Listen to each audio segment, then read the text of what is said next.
Shifting focus, a week after the fatal crash of the London-bound Air India flight in Gujarat's Ahmedabad that killed at least 270 people earlier this month, the airline is now walking with extreme caution. Civil Aviation Regulatory Body DGCA, or Directorate General of Civil Aviation, has said that Air India has cancelled 66 flights to be operated with Boeing 787 planes. The DGCA held a high-level meeting with senior officials of Air India Limited and Air India Express, who are currently operating over 1,000 flights daily across domestic and international sectors. The meeting, which was basically held to review the operational robustness of the airlines, revealed that the recent surveillance conducted on Air India's Boeing 787 fleet did not reveal any major safety concerns. Further, the aircraft and associated maintenance systems were found to be compliant with the existing safety standards. However, the DGCA also said that the decision to cancel 66 Dreamliner flights is in line with ensuring continued compliance with safety and passenger regulations. Not just that, multiple flights serviced by Boeing 787-8 have also been delayed owing to maintenance-related issues reported by Air India. The DGCA also directed the airline to strengthen inter-department coordination in a bid to minimize interruptions. The officials have also reviewed airspace restrictions due to the ongoing conflict in Iran and Israel, prompting closures which have reportedly led to flight diversions, delays and even cancellations.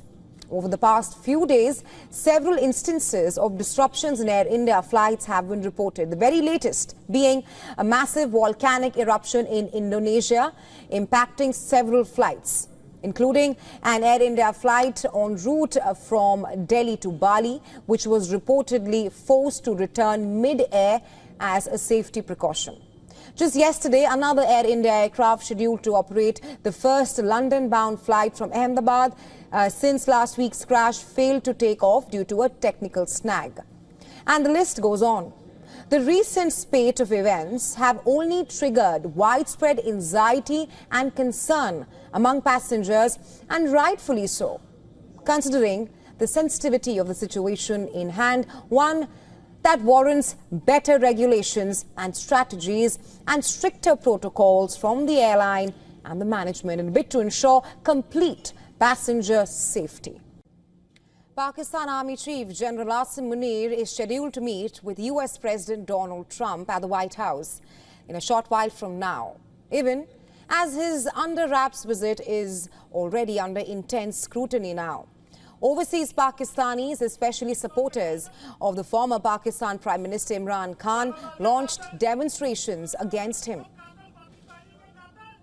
The timing has only further intensified the scrutiny, with General Munir arriving just a day before the US marks its 250th Army Day anniversary.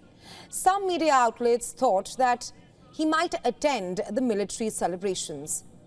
The meetings with the US president has become even more complicated now for the general as the Israel-Iran war escalates. Pakistan has publicly expressed support and solidarity with Tehran.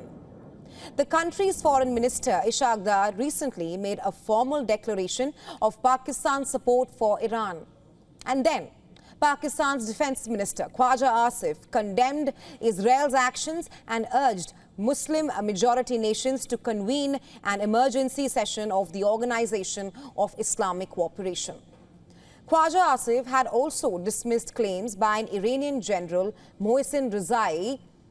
The Iranian general had claimed that Pakistan had promised nuclear retaliation against Israel if Iran were attacked with nuclear weapons. And Khwaja Asif, the Pakistan defense minister, has called such claims fabricated and irresponsible. Understandably now, Munir finds himself in a far more delicate position to meet Trump under these circumstances.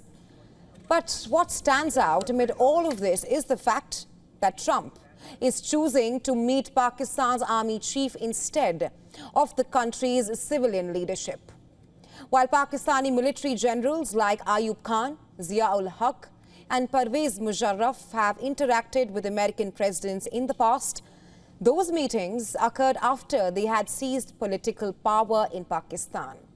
But this will be the first meeting of a sitting army chief with the US president, with the political leadership completely out of the picture.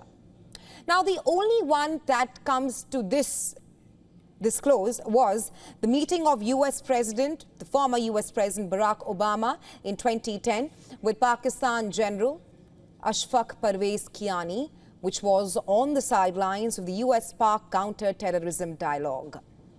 And today's meeting between Trump and General Munir, however, perhaps signals that the US recognizes Munir as the de facto leader and decision maker in Pakistan, despite the presence of an elected government in Islamabad.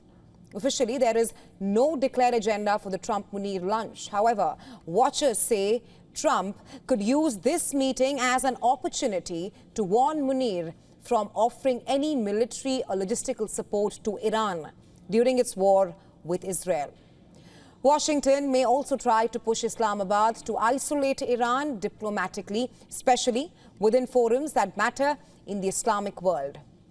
Pakistan, with a majority Sunni population, shares a nearly 900-kilometer border with Iran, a country with a majority of Shia Muslims.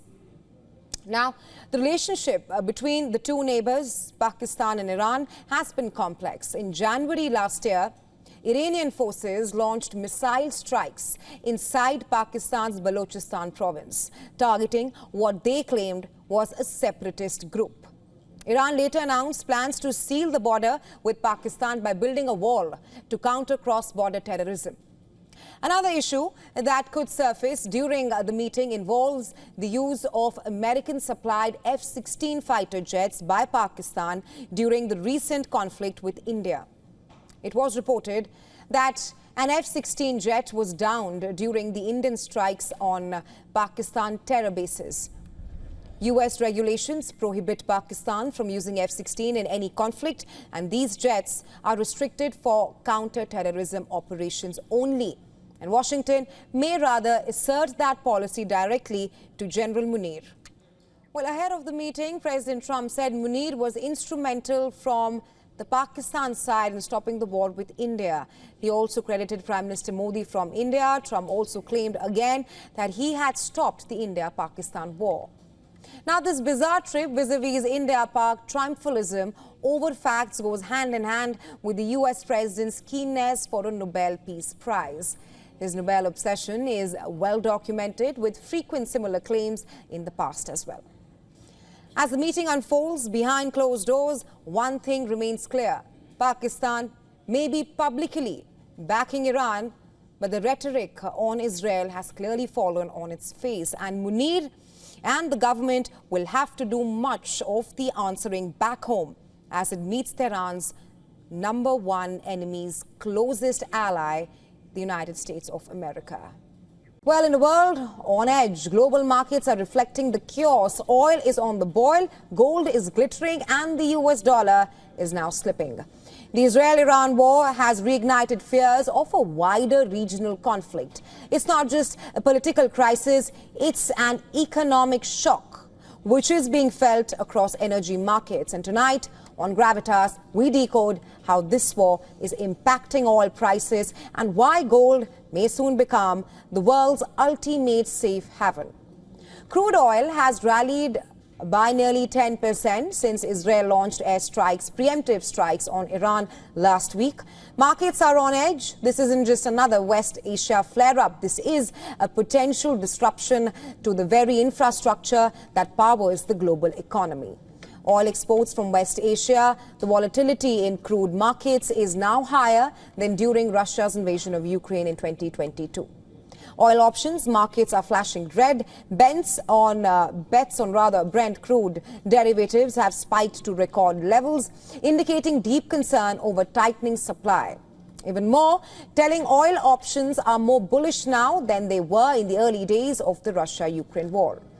Brent crude touched its highest level since January. US crude is not far behind, closing at its 5-month high on Tuesday.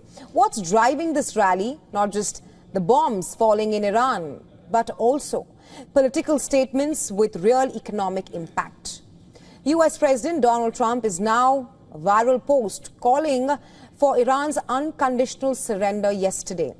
He even floated the idea of targeting Iran's supreme leader, though he later said that that was not the plan for now. But markets heard the signal. The threat of escalation is real. Airfares are also rising as major airways cancel or reroute their flights.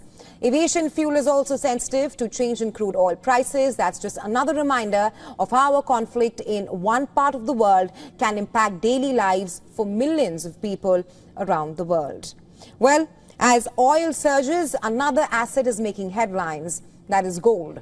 The yellow metal is up 27% year to date, hitting repeated all-time highs. Why, you may wonder? Because central banks are making a silent but powerful shift away from the dollar and towards gold. A new World Gold Council survey reveals 95% of central banks expect global gold reserves to rise over the next year. 43% plan to increase their own holdings and 73% foresee a decline in US dollar reserves over the next year. Still, not everyone is optimistic. City experts have cut their gold forecast to $3,300 an ounce over the next 3 months, down from an early estimate of $3,500. They warn that the peak may have already passed, especially as investment demand plateaus and mine supply catches up. But they also admit, if geopolitical tensions worsen or stagflation fears return, gold could surge again. So what does all this mean for you? Well, the global economy is walking a tightrope. Wars are no longer regional. They are economic events. Investors are scrambling. Crude oil is more volatile than it was during the Russia-Ukraine war. Gold is replacing the dollar in global reserves, and markets are bracing for what could come next. Well, in a major boost for India's coastal defence prowess, the Indian Navy has commissioned INS Arnala, which is the country's first anti-submarine warfare shallow water craft. The commissioning will happen to its Eastern Naval Command. INS Arnala's commissioning at the dockyard at Visakhapatnam will mark the formal induction of the first of 16 ASW-SWC ships into the Indian Navy's fleet. These vessels have been indigenously designed and constructed under a public-private partnership. Now, the ASW-SWC class of ships will now be replacing the aging Abhay class corvettes. Their primary role is to detect, track and further prosecute enemy submarines, particularly in coastal and shallow water regions. With the capability to operate in shallow water, they remain idle for tasks close to the shore, including patrolling, surveillance and humanitarian assistance. Now, these stealthy warcraft vessels are also capable of comprehensive underwater surveillance, given that they have been equipped with advanced underwater sensors.